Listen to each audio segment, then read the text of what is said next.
Welcome back to The Legendary Hero is Dead Anime Review, Episode 5. We're reviewing the the fourth and third to last episodes that's aired for the series so far, episodes 9 and 10.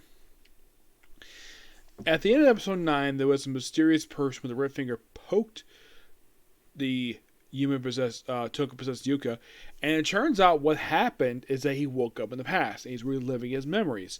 And then at some point, Yumina shows up, the real one, well, our consciousness, anyways, and he force follows her.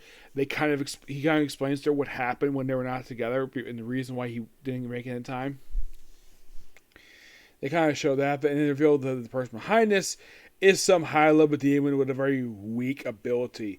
Devouring memories. Eventually going through time, and eventually he's able to, defeat him. And then, of course, after he's defeated, and when he wakes up, he's still in Yumina's body, but then eventually gets restored to Shion's body. Yumina basically is all kept unconscious.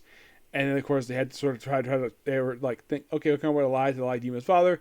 And, of course, he finds out about it then. And it comes the silliest thing ever. Like, okay, I'll accept you being my daughter if you give up your obsession with thighs and join the cult of people who love boobs. He's like, sure thing, dude. Even though he still has a thing for thighs. Yes. And so, basically, by this point, the Capitol finally received two things. First was basically the letter that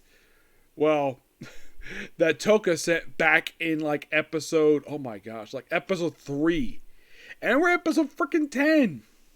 So the court magician, David himself, he sends the Knights to go to the headquarters of the Necromancer / Demon Lions, and they get easily slaughtered.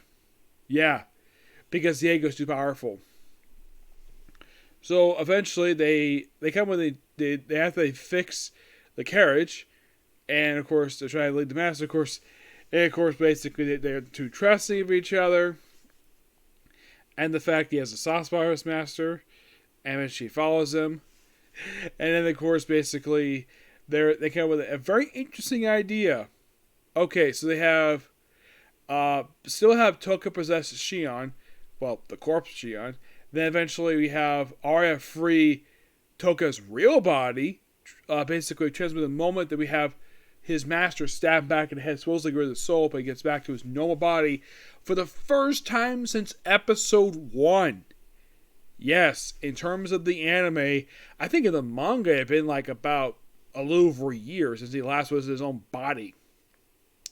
At a point reading right now, we actually have Shion revived, and he's basically with Toka, and they're kind of in underground someplace. Though I'm getting very close. I read the chapter 174 right now. I'm getting really close after the series up. So, they changed. By the way, it's also revealed that apparently Yuma's consciousness followed him in the real world. And apparently Shion's grandfather can see her and she's butt naked. So, give her some devil clothes and basically look like she's fully clothed. Okay. Fine. And of course, basically, you have, Toka basically underground with, of course, Yumina. And Arya has followed them, and eventually they decide to take out a couple demons. And, of course, they also post this freaking radish. Yes, of all things, this guy's about a radish, because apparently Toka loves radishes. So, whatever. Yeah, he also had a thing in the first episode, he put a sock. He put a stocking on a radish. Why the heck would you put a stocking on a radish? It makes no freaking sense at all. Nope. And also, he's got this very bad fetish of putting these stockings himself on ladies without them suspecting it. And by the way, it's showing that flashback episode, he basically was eating back then. So, then they end up possessing 2 low-ranked devils, and you see 3 beautiful adventurers, where they're basically just about to be killed. And he tries to use his form as a low-ranked devil to boss them around. It's like, no, we're not listening to your low-rank.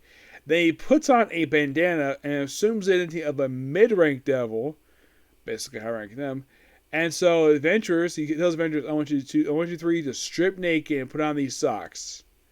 And they all love it. They all love seeing it. And we see these two low-ranked devils who basically, he sort of basically sues them to get them to the queen at the Sun Convincing, touching her head, and then he's about to kill her, and then Diego, actually not Diego showed up, it's actually Arya's brother. Yes, he shows up, and, well, the episode ends with them reunited. Of course, also, they take out the other two devils pretty easily. Very interesting cliffhanger here, but we're getting really close to wrapping up the series. How far we're wrapping up the season? About 2 more episodes left, we're done. Now, is there material for season 2? Yes, definitely. I think as far as I got to was like chapter 63 was as far as I adapted to. So if you're curious, how many more chapters have been adapted? At least, I think it's like 100 and about, not 40 chapters, more like 139 chapters left. So yes, there is material for season 2. It's surprising how much they covered for the first season. Yes, but I'll talk about more when it comes next when I get next episode. So after next episode, I will discuss news episode of Mushoku Tensei. But first, we're gonna go to those last couple episodes. Okay, next video. Bye.